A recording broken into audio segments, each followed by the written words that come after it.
Eh bien, bonjour à toutes et à tous. Un grand merci pour venir avec nous, partager ce petit café. J'espère que vous êtes installés confortablement. On va passer ensemble une petite demi-heure pour parler d'un sujet qui est la résilience. On a décidé de parler de ça parce que c'est un sujet d'actualité, mais c'est aussi quelque chose de très important qu'on prend peut-être pas souvent en compte lors d'un changement, lors d'un projet de reconversion professionnelle. Alors, juste brièvement, moi, je m'appelle Juliette Sanicolo, je suis responsable de la communauté des coachs et on a la chance aujourd'hui d'accueillir Audrey Berthet, qui est coach Bonjour à tous. professionnel certifié, qui est coach de la communauté Chance depuis plusieurs années. Et donc, avant de commencer sur ce sujet de la résilience, on a une première question pour vous. Donc, vous pouvez y répondre de suite directement sur le chat. Je vois que vous êtes déjà nombreux à nous dire bonjour. Alors, la question pour vous, c'est aujourd'hui, qu'est-ce que vous comprenez, qu'est-ce que vous entendez quand justement on vous parle de résilience? Donc, allez-y, on va lire vos réponses en direct. Qu'est-ce que c'est pour vous la résilience? Le lâcher-prise, d'après Esther, l'endurance, selon Lorraine, la persévérance, la capacité à résister. Sophie, ne pas abandonner face à l'adversité. Antoinette, accepter de ne pas tout contrôler. Lou, s'adapter, rebondir, se relever après une épreuve. Eh bien, merci beaucoup pour toutes ces réponses. Du coup, Audrey, est-ce que tu peux justement nous dire un peu plus de quand on parle de résilience, concrètement, c'est quoi? Oui, c'est beaucoup de choses qui ont été partagées effectivement là juste à l'instant. En fait, c'est notre capacité à faire face et à être robuste lorsqu'on est confronté à une situation difficile, lorsqu'on est soumis à des conditions de changement, de stress important, voire même des traumatismes. J'aime bien partager aussi la définition de la résilience qui est utilisée dans le domaine de la physique et de la chimie, parce que je trouve que c'est assez parlant. Et dans ce domaine, on dit que la résilience, c'est lorsqu'on prend un élément, qu'on le déforme et qu'il reprend sa forme initiale. Donc c'est finalement un matériau qui résiste au choc et qui est capable d'absorber des chocs élevés sans se rompre. Donc, faire preuve de résilience, c'est être en capacité d'accueillir des changements avec plus de facilité, peut-être plus de sérénité et d'ouverture. C'est à la fois une façon de voir, d'appréhender une situation, et c'est également une capacité qui est un peu comme un muscle à développer et qui nous rend plus solides, plus flexibles face au changement. Pour moi, c'est vraiment une qualité essentielle à développer, car en fait, la vie, par définition, elle est faite de changements. On ne peut pas y échapper. Rien n'est permanent, tout change, tout se transforme tout le temps. La nature est un magnifique exemple de changement, mais aussi de résilience. La nature, avec les saisons, qui est tout le temps en train de se transformer, et en même temps, elle est extrêmement résiliente face à tous les événements, les tempêtes, les intempéries. Notre corps aussi, on voit bien qu'il est sans cesse en train de se transformer. Alors, c'est vrai que par nature, l'homme, il n'aime pas vraiment le changement. J'avais assisté à une conférence un jour, quelqu'un avait dit quelque chose qui m'avait beaucoup plu, qu'en fait, il n'y a que les bébés qui aiment être changés. Et, et c'est vrai qu'on a on a une forme de résistance face au changement, on est à la recherche de stabilité. Et d'ailleurs, souvent, une des causes de notre souffrance est de vouloir éviter que les choses se transforment. Donc souvent, on dépense tout un tas d'énergie pour ça, à mettre en place des stratégies, instaurer des habitudes qui vont nous sécuriser, parce qu'on va être en territoire connu. Mais finalement, trop de ça, c'est en quelque sorte presque aller à contre-courant de la vie en évitant le changement. Donc, quand j'aborde le sujet de la résilience, je parle systématiquement de cette notion d'impermanence, cette notion, c'est-à-dire le fait que tout change dans la vie, tout se transforme, parce que si on se familiarise avec ça, avec cette idée, c'est déjà un premier pas vers la résilience. Car le choc des changements, en quelque sorte, il va être moins fort. On va devenir plus souple face aux aléas de la vie. C'était marrant que... Pardon, je t'ai interrompu. Oui. C'était marrant que tu parles de l'image de la nature, parce qu'il y avait Amélie qui nous disait justement cette image du roseau qui ne plie mais qui ne casse jamais. Absolument. Absolument, oui, c'est tout à fait ça. On le voit vraiment dans la nature, ces manifestations, oui, tout à fait.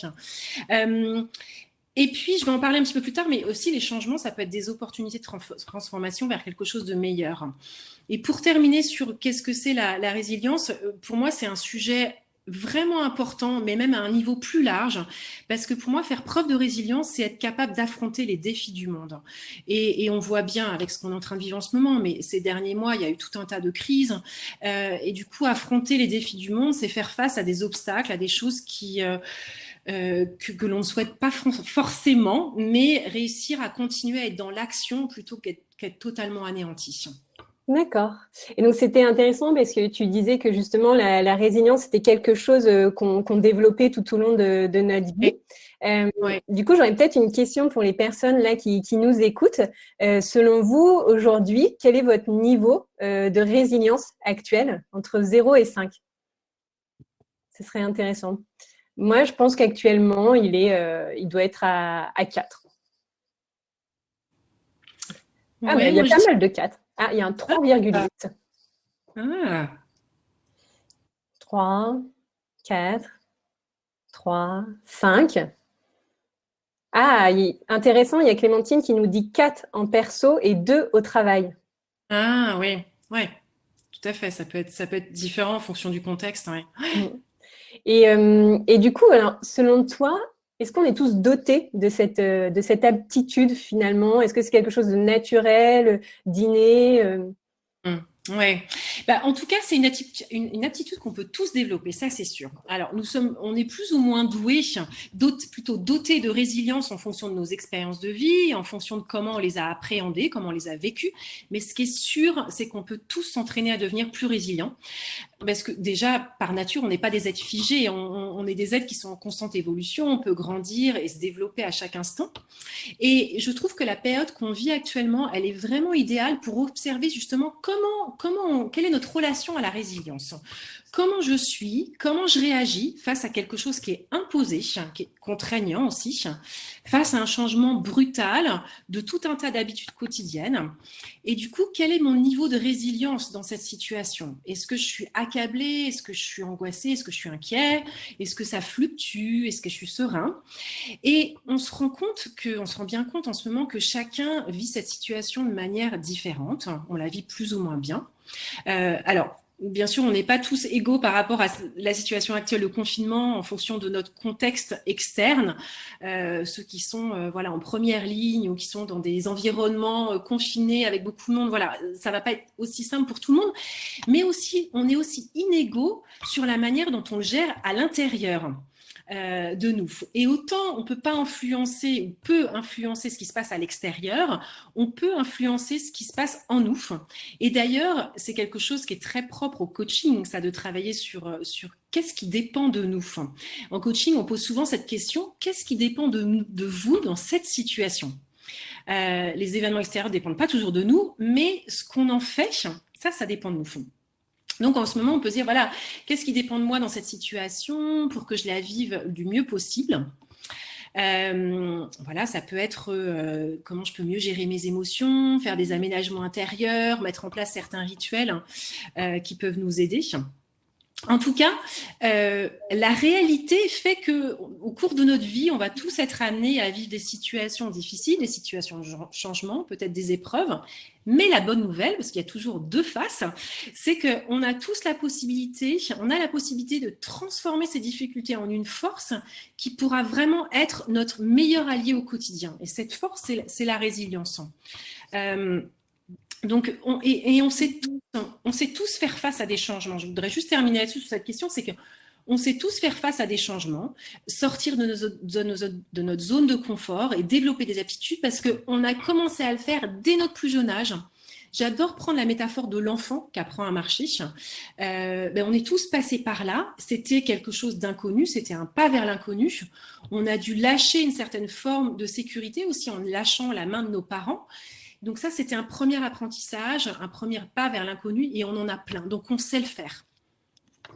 Ok, merci. Alors, c'est marrant parce que je voyais une question de Marion qui a un peu devancé ma question, qui demandait justement, aujourd'hui, en cette période de confinement, mais également de changement, ou même tout type de changement comme une reconversion Ouais. professionnelle, comment on développe justement cette aptitude de résilience? Oui, oui. Alors c'est justement deux points que je veux aborder parce que c'est bien de savoir ce que c'est la résilience, mais c'est aussi bien de savoir comment on fait pour voilà pour la développer. En tout cas, par rapport à la période actuelle, c'est justement les crises et les épreuves qui sont des magnifiques opportunités de transformation et de développement de notre résilience. Il y a tout un champ de recherche autour du sujet de la résilience sur comment grandir de traumatismes ou de difficultés. On parle de croissance post-traumatique. Et en fait, parmi les témoignages qui ont pu être recueillis de personnes qui ont traversé des épreuves, ce qu'elle dit, c'est que souvent, elle partage des choses du type si j'ai réussi à me sortir de ça, je sais que je peux me sortir de n'importe quoi. C'est des personnes qui ont de la gratitude aussi pour ce qu'elles ont encore. C'est des personnes qui ont réussi à nourrir des relations plus profondes grâce à ces crises et qui ont pris conscience du sens qu'elles pouvaient donner à leur vie. Et ça, c'est un vrai cadeau. Donc, comme je disais, cette période, c'est une opportunité de faire un état des lieux de notre niveau de résilience, mais c'est aussi une opportunité de la développer parce que de toute façon, on va être confronté à plein de nouveautés, à de l'inconnu, à des incertitudes et aussi à des inquiétudes. Donc, face à la résilience, il y a face à une situation stressante, de changement, de crise, on a trois façons de réagir. La première, c'est de résister, de lutter contre la situation pour laquelle on n'a finalement pas de contrôle. Et là, on va dépenser beaucoup d'énergie, on va sans doute s'épuiser et augmenter notre stress, voire se briser si on prend aussi l'image de quelque chose qu'on force et qui peut se briser. Une autre attitude, c'est un peu une posture de victime où voilà, on voit toutes les conséquences que ça peut avoir sur soi. Et du coup, là, ce que ça va générer, c'est une perte d'élan, des émotions négatives et du coup, une attitude pas très constructive. On va avoir du mal à se mettre en action. Et puis, la dernière façon de réagir, qui est une invitation, là, notamment à travers ce travail de la résilience, c'est de tenter d'accueillir et de s'adapter au mieux, de se laisser traverser et d'essayer d'en tirer des apprentissages. Et ça, c'est vraiment important, se dire comment je peux grandir, comment je peux développer certaines capacités, comment ça peut me transformer positivement. Dans tous les cas, et je vais venir après sur une méthodologie ou quelques conseils vraiment pratico-pratiques, mais dans tous les cas, on va passer par différentes phases, parce que c'est vraiment les phases du deuil, en fait, où il y a d'abord un choc face à une situation difficile, le déni, de la colère, du marchandage où j'essaye de non, revenir à ce que j'avais avant, la tristesse. Ensuite, il y a une étape d'essai, on va essayer de nouvelles choses. Et la dernière étape, c'est l'acceptation. Et on va passer par toutes ces étapes de manière plus ou moins rapide. On peut rester bloqué dans une étape et avoir du mal à aller vers cette phase d'acceptation. Mais en tout cas, à chaque fois qu'on arrive à cette étape d'acceptation, on fait grandir ses capacités de résilience. Et il y a beaucoup de théories autour de la résilience, mais les trois points communs qu'on retrouve chez chacune des personnes, parmi toutes les personnes résilientes, c'est le premier, c'est l'acceptation résolue de la réalité. Et c'est pas être un optimiste à tout va ou du déni, non, c'est vraiment ok, j'accepte, je suis passée par ces phases et j'accepte. La profonde conviction que la vie a un sens. La vie, et donc que ce qui se passe a un sens pour moi, mais peut-être ce qui se passe a un sens pour plus large que moi. Et aussi des remarquables capacités d'improvisation. Donc ça, c'est vraiment trois caractéristiques, trois points communs que l'on retrouve chez les personnes résilientes. Maintenant, comment faire et comment s'entraîner ? Déjà, la première chose, c'est quelque chose que je partage beaucoup avec les personnes que j'accompagne en ce moment, c'est d'avoir de la douceur envers soi-même et de faire preuve de patience. Douceur envers soi-même parce que voilà, une situation difficile, elle est déjà suffisamment difficile. Donc voilà, être doux avec soi, ne pas se flageller. Donc ça, c'est la première chose. La deuxième, c'est de prendre conscience de son dialogue intérieur. Et ça, c'est vraiment essentiel. On passe notre temps à penser.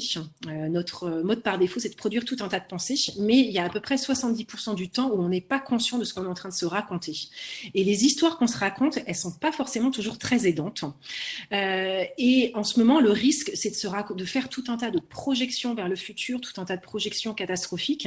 Et c'est un peu la double peine parce que finalement, on vit une situation difficile et on en rajoute avec le mental.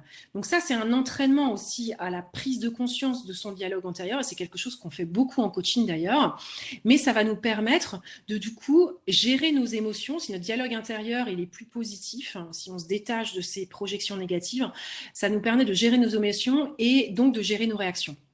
Ensuite, troisième chose, c'est d'en parler, d'oser parler, de faire part de sa vulnérabilité, de la difficulté qu'on rencontre dans une situation. Ça, c'est vraiment un soulagement aussi, donc d'oser ça.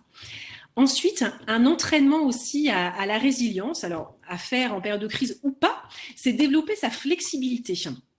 Par exemple, en testant de nouvelles habitudes. Alors, ça peut être des nouvelles habitudes toutes simples, mais je sais pas, tester un nouveau trajet, tester un plat différent, se mettre à une place différente. Donc, faire des petits changements, tester des nouvelles habitudes, tester des nouveaux comportements aussi. Donc ça, c'est très propre au coaching parce que dans un accompagnement de coaching, dans l'accompagnement chance, on va amener le talent à tester tout un tas de nouvelles choses. Alors dans un exemple de reconversion, ça peut être, tiens, je vais oser prendre contact sur LinkedIn avec des personnes que je connais pas en dehors de mon réseau pour aller les solliciter pour prendre des rendez-vous. Je vais oser prendre un nouveau projet en main. On dit que faire toujours de la même chose donne toujours du même résultat. Donc là, c'est se dire, tiens, quelle est la dernière fois que j'ai fait quelque chose pour la première fois et peut-être introduire dans sa vie, faire l'effort provoquer des changements en instaurant de nouvelles habitudes. Et ça peut nous aider à apprendre à aimer le changement, se lancer des défis, par exemple, oser sortir de sa zone de confort. Il me reste encore deux conseils, deux pratiques, c'est pratiquer la gratitude. Entraîner notre esprit à repérer les petites choses positives qui vont nous mettre en joie. Et ça, c'est vraiment une formidable habitude à instaurer dans sa vie, même en dehors de la résilience. Mais pour développer la résilience, c'est ça, et on le voit bien, les personnes qui témoignent qui ont traversé des traumatismes, c'est ce qu'elles nous disent. Elles disent, elles ont réussi aussi à voir pas juste ce qu'elles avaient perdu, mais aussi ce qui est encore là et ce qui est beau dans leur vie aujourd'hui. Et la dernière chose, c'est chercher le sens. Chercher quel est l'apprentissage à tirer de cette situation. Je dis souvent, quels sont les cadeaux déguisés de nos expériences non désirées. Et là, dans cette période actuelle, finalement, on peut en voir plein. Il y a plein de nouvelles pratiques qui se mettent en place, il y a beaucoup de solidarité, il y a le télétravail qui est en train de complètement se démocratiser, alors qu'il y avait des entreprises qui étaient vraiment très frileuses pour l'introduire. On a notre regard qui change aussi par rapport à certains métiers. Il y a des prises de conscience qui se font, il y a des relations qui se renouent. Donc voilà, et tout ce que je viens de partager, c'est finalement lié à ce qu'on appelle aussi la croissance pré-traumatique, c'est-à-dire comment on peut évoluer positivement sans attendre des événements traumatiques. Ok, super, c'était hyper intéressant. Moi, il y a une question qui me vient et que je trouve que Jérémy a aussi un peu posée, c'est justement dans le cadre d'une reconversion. Ouais. Et là, par exemple, Jérémy nous dit que quand on se sent inadapté face aux offres d'emploi, comment justement maintenir cette résilience? En quoi la résilience et comment on la travaille, par exemple, lors d'un accompagnement chance et comment toi, tu accompagnes, par exemple, les personnes qui passent par le parcours chance à justement développer cette résilience et la maintenir à un niveau qui nous permette de passer à l'action et de continuer à être en mouvement.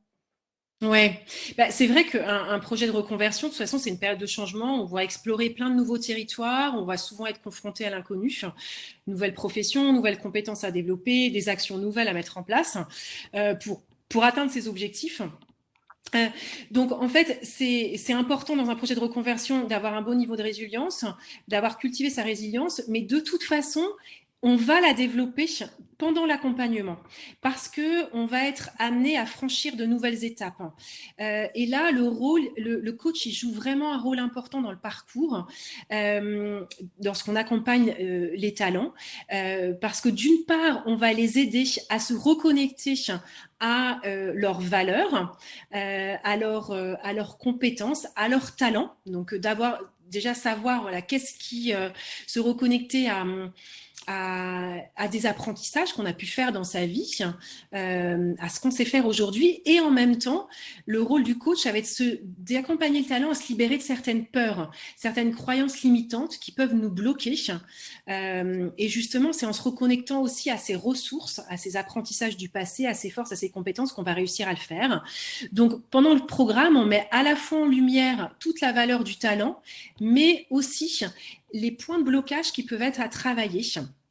Et les points de blocage, voilà, c'est peut-être lâcher prise sur certains schémas, lâcher prise sur certaines projections, sur certaines pensées habituelles et qui ne sont pas forcément aidantes et s'ouvrir à d'autres possibilités.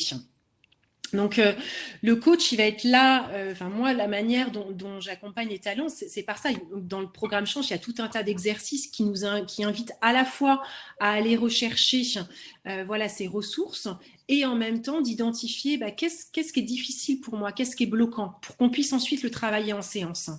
Et mon rôle, moi, c'est de donner de l'élan au talent pour passer ces phases d'inconfort et pour ensuite voilà, vraiment se mettre dans l'action et puis sentir que reconnecter le talent avec le fait qu'il sait faire, il y a plein de choses qu'on sait faire, on a une capacité d'apprendre, on est capable de faire. Du coup, c'est un peu, ça peut être parfois un peu un saut dans le connu, mais finalement, des sauts dans l'inconnu, on en fait tout le temps. On en a fait tout le temps dans notre vie. Et l'accompagnement, le début d'un coaching et la fin d'un coaching, on a fait grandir notre résilience parce que on sera sorti de notre zone de confort à plusieurs reprises avec l'aide du coach qui va nous aider justement à franchir ces étapes. Mais en tout cas, c'est cette accumulation aussi d'expériences nouvelles qu'on aura tenté, peut-être changer son regard aussi par rapport à certaines situations qui aura fait grandir notre résilience. Ok, merci Audrey. Ça me fait penser en fait quand tu parles justement de toi en tant que coach, comment t'accompagnes, il y a aussi tout le travail que la personne fait justement d'auto-coaching sur notre plateforme avec du contenu qui l'aide justement à avancer dans sa réflexion sur tous les points de blocage, comment dépasser ses croyances et faire une stratégie de petits pas pour passer finalement à l'action qui est assez primordiale. Absolument. Et pour rebondir sur la question qui a été posée sur, oui, alors je sais plus exactement comment elle était formulée, mais c'était la difficulté à avoir des offres d'emploi qui sont pas, qu'est-ce que c'était? C'était à maintenir sa résilience quand on se sent inadapté face aux annonces. Ok. Bah, ça, c'est typiquement quelque chose qui peut être travaillé en coaching. Déjà, voir en quoi je me sens inadaptée.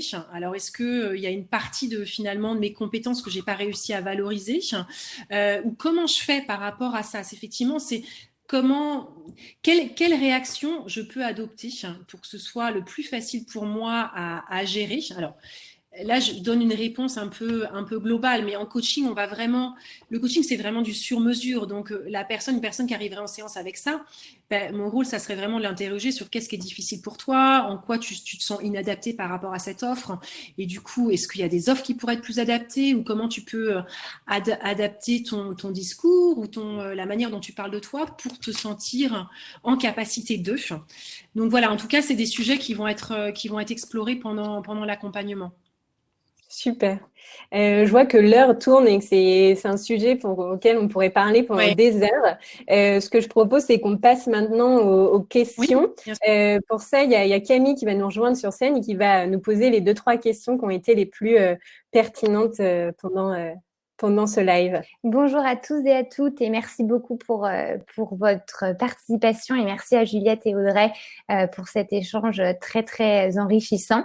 On a eu une première question de la part de Solène qui vous demandait en fait quelles seraient les conséquences en fait à ne pas être résilient justement. Les conséquences à ne pas être résilient. En général, on les ressent. C'est un peu ce que je disais tout à l'heure face à cette crise. Comment je me sens? Est-ce que je me sens complètement anéantie? Est-ce que je me sens du coup en incapacité? Et si on est anéanti, on va être en incapacité ou en difficulté d'agir en tout cas. Donc les conséquences on ne va pas oser.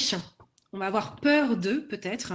Peut-être les conséquences, ça va être je vais me renfermer parce que ce qui se passe me fait peur, parce que je me sens pas en capacité de pouvoir y faire face.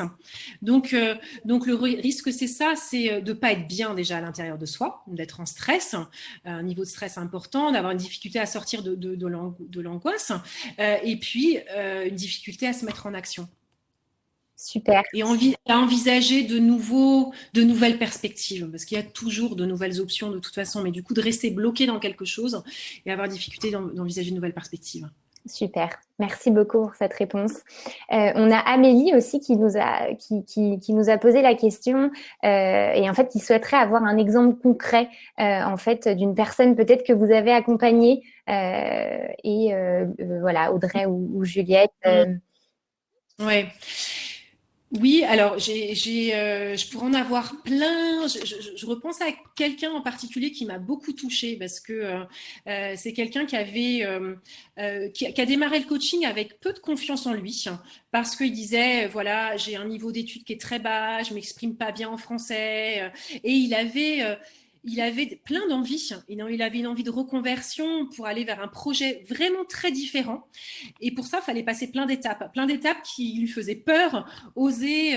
Alors, quand on a fait des enquêtes métiers, par exemple, c'est oser aller rédiger, ne serait-ce que rédiger une lettre pour pouvoir solliciter un entretien, décrocher le téléphone, passer un coup de fil pour pouvoir voilà, rencontrer cette personne, oser même se projeter vers la possibilité de si je suis capable de ça et peut-être que je peux y arriver. Et en fait, à chaque fois, c'était à travers les exercices qu'il faisait entre les séances, à travers l'accompagnement qu'on faisait dans la séance de coaching, qui était beaucoup à dépasser des obstacles, des croyances limitantes qu'il avait et croire que c'était possible. Et ben, toutes ces étapes-là, il les a franchies et c'était un vrai bonheur parce que quelques mois après l'accompagnement, il a pu aller vers ce métier qui lui tenait vraiment à cœur. Donc voilà, c'est des étapes. Et Juliette, tu parlais de petits pas. Oui, parfois c'est des petits pas. Et c'est l'accumulation de petits pas qui va faire grandir la confiance en soi, qui va nous faire nous rendre compte qu'on est capable et qui en même temps va faire grandir ce muscle, cette force en nous. Merci. Je vois qu'on a aussi Léo qui lui a tendance à pas mal procrastiner et il a peur de ne pas réussir en fait ce qu'il entreprend et en fait il vous demande si le programme Chance en fait peut l'aider à sortir de ça justement. Oui, alors je te laisserai peut-être compléter aussi Juliette, mais c'est vrai que déjà dans le programme Chance qui est basé sur l'approche du coaching, enfin, il y a beaucoup de coaching dans le programme Chance, soit de l'auto-coaching et puis les séances de coaching avec le coach. Par définition, le coaching, c'est la mise dans l'action. C'est-à-dire, on accompagne la personne à identifier vers quoi elle a envie d'aller et du coup, c'est quoi les étapes pour y aller. Donc, de toute façon, le rôle du coach, c'est d'aider la personne à se remettre dans l'action. Et on procrastine pour tout un tas de raisons. Ça peut être la peur ça peut être parce que je me sens pas capable, la peur de l'inconnu. Ça peut être tout un tas de raisons, mais du coup, le coach, il est là pour aller débloquer, déverrouiller ce qui empêche et mettre dans l'action. Donc, c'est vraiment le coach, moi j'aime bien utiliser, c'est un peu l'image du copilote. Le talent, c'est lui qui va piloter, c'est lui qui va faire, mais le coach, il est vraiment là comme copilote pour aider à tracer le bon chemin et à dépasser les obstacles.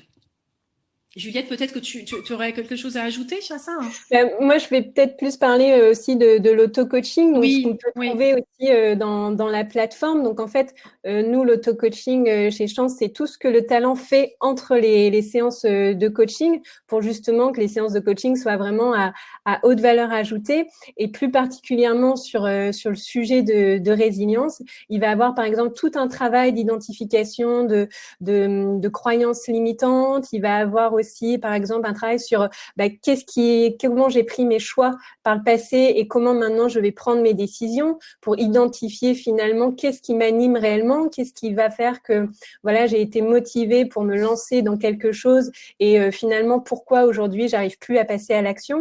On va aussi demander à la personne, et ça c'est hyper intéressant, voilà, qu'est-ce qu'elle va mettre en place pour finalement faire ce premier petit pas vers justement la mise en action, le mouvement qui va l'aider à, par exemple, je pense particulièrement à un module, et c'est là où on fait preuve beaucoup de résilience, c'est d'aller à la rencontre, de questionner des personnes, d'aller se renseigner pour développer son réseau, questionner des personnes, des experts qui sont sur d'autres métiers différents.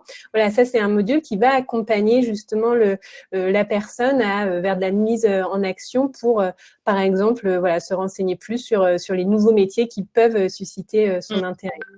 Et je pense aussi à un exercice que je trouve vraiment intéressant, c'est interroger son entourage, ce qui peut être difficile aussi parfois, mais interroger son entourage. Et je trouve le regard qu'on a vis-à-vis de soi-même, il est souvent beaucoup plus négatif que le regard que portent les autres sur nous. Donc ça aussi, d'avoir ce regard extérieur, ça peut vraiment nous aider, nous donner de l'élan. Et c'est souvent ce que partagent les talents. Ils ont une grande surprise à se dire, ah oui, finalement, on me perçoit comme ça. Oui, j'ai aussi ces qualités, ces capacités. Et du coup, ça aussi, ça aide à se mettre dans l'action. Top. Je vois qu'il est déjà 14h30. Je sais qu'Audrey, tu nous as préparé une petite métaphore parce qu'on adore les métaphores pour conclure sur le sujet de la résilience. Oui, tout à fait. C'est une métaphore que je trouve magnifique et je peux même l'illustrer. Je vais vous l'illustrer avec. Alors, c'est une petite poterie que j'ai cassée. J'étais assez déçue, mais j'ai essayé de trouver le sens ou à quoi ça pouvait me servir. Et en fait, ça me sert dans mes interventions quand je parle de résilience. Et c'est très en lien avec une métaphore. C'est la métaphore de la résilience qui vient du Japon, que vous connaissez peut-être, qui s'appelle kintsugi. Alors, je parle pas japonais. Je ne sais pas si c'est la bonne prononciation, mais c'est la métaphore de la résilience ou la valeur de la fêlure. Qu'est-ce que ça nous dit? Ce mot japonais, je vais vous lire en fait, ce mot japonais désigne l'art ancestral de réparer une poterie cassée avec de l'or. L'objet prend paradoxalement toute sa valeur d'avoir été brisé. Orné de sa cicatrice en or, il raconte son histoire et nous enseigne qu'un accident n'est pas une fin en soi, mais peut devenir le début de quelque chose de plus beau. Super. Eh ben, merci beaucoup Audrey pour tout ce partage. On remercie aussi tous les participants avec vos questions, votre participation. On vous donne rendez-vous vendredi prochain à 9h sur un nouveau thème, la créativité. On espère que ce webinaire, ce live vous a plu et puis on vous donne rendez-vous la semaine prochaine.